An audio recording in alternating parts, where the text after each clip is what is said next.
조용해. 두 번째 영상 찍는데 짧게. 자 합시다.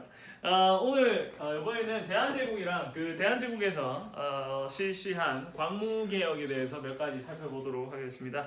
자 일단은 첫 번째 우리가 대한제국의 수립에 대해서 살펴볼 건데, 자 일단 이 대한제국이라는 거는 학생 김모 학생 대한제국 왜 제국이죠? 왜 제국? 이경은 틀릴까봐. 네. 황제. 황제 맞습니다. 그걸 왜 이렇게 어렵게 얘기하죠? 맞습니다. 황제가 다스렸으니까. 자, 아전에 얘기했지만 을미사변 이후에 을미개혁이 중단된 게, 자 고종이 어디로 도망갔다고? 러시아. 고종이 러시아로 갔어요. 너무 크게 웃었나? 러시아 공사관으로 갔어요. 공사관으로 도망갔죠. 그 무슨 사건이라 그랬지? 아관 파천이라고 그랬지. 자 그래서 이 아관 파천으로 인해 가지고 당시에 이 러시아에 우리가 좀 이따가 독립협회를 배울 건데, 독립협회뿐만 아니라 많은 사람들이 고종 보고 제발 돌아오세요, 항공하세요, 원래 있던 곳으로 항공해주세요 이렇게 얘기를 합니다. 그래가지고 결국에는 어떻게 되냐면 아관 파천 이후에 고종이 결국에는 경운궁이죠 당시에. 지금은 덕수궁 들어봤니? 덕수궁? 네. 불단길. 독수궁 그래 맞아 거기. 자 글로 황궁을 하게 됩니다. 그리고 황구단이라는 곳에서 거기 책에 보면 나와 있을 겁니다. 그림에 황구단 있죠? 있지? 황구단 황궁 이렇게 있을 겁니다. 예뻐. 자 그래 여기서 황제로 즉위를 하게 되면서 이제 무슨 제국이 수립되냐? 대한제국이 수립됩니다. 1800 몇 년이냐면 요때입니다. 97년. 요때 대한제국이 수립이 된다는 거지. 자 그래서 대한제국의 수립은 이런 식으로 니들이 알고 있으면 됩니다. 그리고 뭐 외적의 그런 상황을 보면은 당시에 국제적 여론이라든지 그 다음에 열강의 이권 침탈 뭐 이런 상황에서 이 강대국일까? 황제가 다스린다고 하는데 우리 대한제국이 엄청나게 이 당시에 이름만 들었을 때 엄청 강대국 같잖아. 근데 약소국이죠.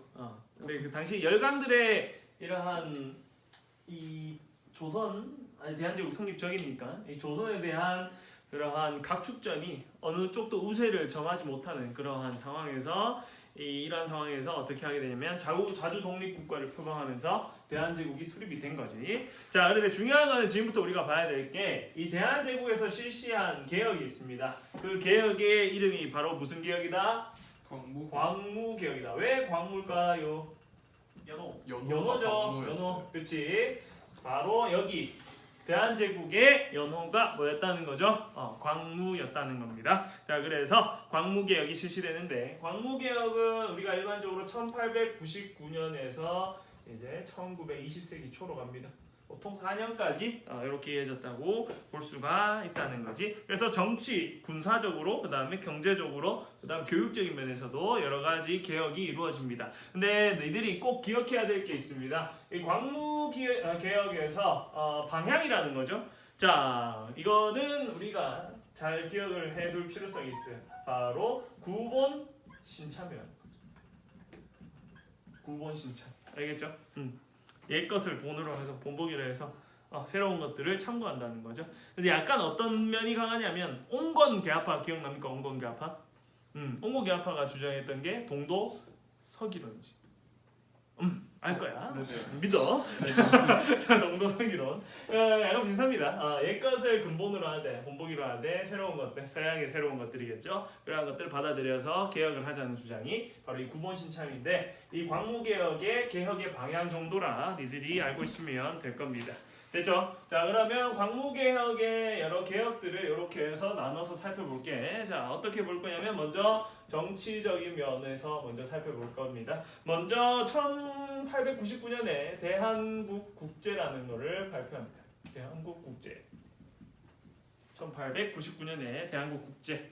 이거를 발표해가지고 황제권을 강화하는 방향으로, 거기 보면 대한국 대항제는 막 이런 내용이 나올 겁니다. 그래서 황제국 체제의 황제권을 강화시키는 방향으로 가죠. 그 다음에 국내부 황실과 관련돼 있는 업무를 보는 국내부의 기능 이런 것들을 확대를 한다는 거지. 그래가지고 이러한 일련의 행동들이 다 무슨 권을 강화시키는 방향으로 황제권을 강화시키는 방향으로 정책들이 이루어졌다는 겁니다. 됐지? 자, 그 다음에 군대적인 면에서도 소홀히 하지 않습니다. 일단 원수부를 설치를 합니다. 자, 원수부라는 곳을 설치를 해서 군권을 강화하고 바로 뭐냐면 이걸 통해 가지고 황제가 대한제국의 황제가 군대를 어떻게 대한제국 군대를 통솔하는 그런 시스템을 만들어 버리는 거죠. 그래서 군대도 이렇게 정도 살펴보면 됩니다. 됐니? 됐어요? 뭐 이 정도로 살펴보면 되고 그 다음에 경제를 좀 봐야 돼. 이거는 여러분들이 반드시 알아야 됩니다. 잘 나와요. 사료에도 잘 나오고 거기 보면 책에 보면 오른쪽 밑에 쪽에 그림 사진 하나 있을 거예요. 거기 뭐라 나와 있어요? 지게라고 나와 있죠. 자, 이 지게라는 거를 발급을 한다는 거지. 자, 지게는 말 그대로 땅의 소유권을 입증해 주는 겁니다. 그래가지고 이걸 통해 가지고 근대적 토지 소유권을 어떻게 확립하려고 했다는 거죠.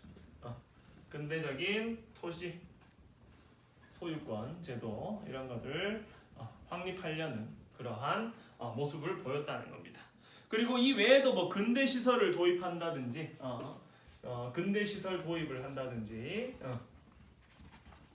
여러 가지 다양한 그러한 근대화를 위한 모습들을 보입니다. 그다음에 뭐 실업학교를 만든다든지 근대적 회사라든지 공장을 만든다든지 자 그다음에 교육 면에서는 기술 교육 기술 교육을 강조를 합니다.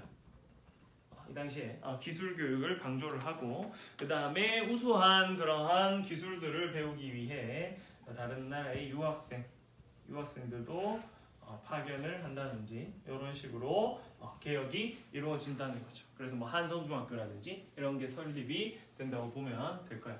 자 그래서 오늘 이 광무개혁 대한제국이랑 요거 봤을 때는 요거 지게 근대시설 설치라든지 지게 근대적 토지 소유권 확립을 시도했다는 것. 지게를 발급해서 지게는 땅 문서, 지금의 소유권을 입증하는 땅 문서라는 걸 알 수가 있겠다는 거지. 됐지? 자, 그러면 대한제국이랑 광무개혁은 여기서 끝내고 이제 독립협회에 대해서 살펴보도록 하겠습니다.